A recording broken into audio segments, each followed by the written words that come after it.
திமுக ஆட்சிக்கு வரும்போது நாங்க ஆட்சிக்கு வந்தவுடன் நீட் தேர்வை ரத்து பண்ணுவோம்னு சொன்னாங்க. இப்ப 2025 ஆட்சி இது வரைக்கும் ரத்து பண்ணல. இப்ப விஜய் கேள்வி கேட்டிருக்காரு, ஏன் ரத்து பண்ணலன்னு கேட்டா இது எங்களுடைய கையில கிடையாது, இது வந்து மாநில அரசு பண்ண முடியாது, மத்திய அரசு தான் பண்ணணும்னு சொல்றாங்க.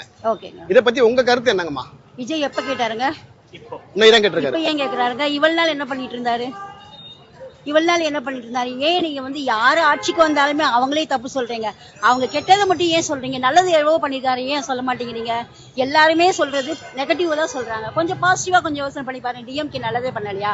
நான் டிஎம்கே சப்போர்ட் பண்ணி பேசல, காமனா சொல்றேன். அது ஏடிஎம்கே இருந்தாலும் சரி, நல்லது செஞ்சாங்களா? நல்லது மட்டுமே சொல்லுங்க. நல்லதும் சொல்லுங்க, நல்லதை மட்டுமே சொல்லுங்கன்னு சொல்லல, நல்லதும் சொல்லுங்க, இது சொல்லுங்க. விஜய் ஏன் இவ்வளவு நாள் சும்மா இருந்தாரு? இவ்வளவு திடீர்னு இப்பதான் அவருக்கு நீட்டு வந்து ரத்து பண்ணலாம்னு சொல்லிட்டு இப்பதான் தோழிருக்கா? இது 5 வருஷத்துக்கு அவங்க ஆட்சிக்கு வந்து 1 வருஷத்துக்கு கேட்கலாமே, ஏன் இப்ப கேட்கிறாரு? அவங்க எவ்வளவு சொல்லிருக்காங்க, மகளிர் திட்டம் சொல்லிருக்காங்க, எல்லாமே செஞ்சிருக்காங்க. நல்லதை சொல்லுங்க, ஏன் கெடுதலை மட்டுமே சொல்றீங்க?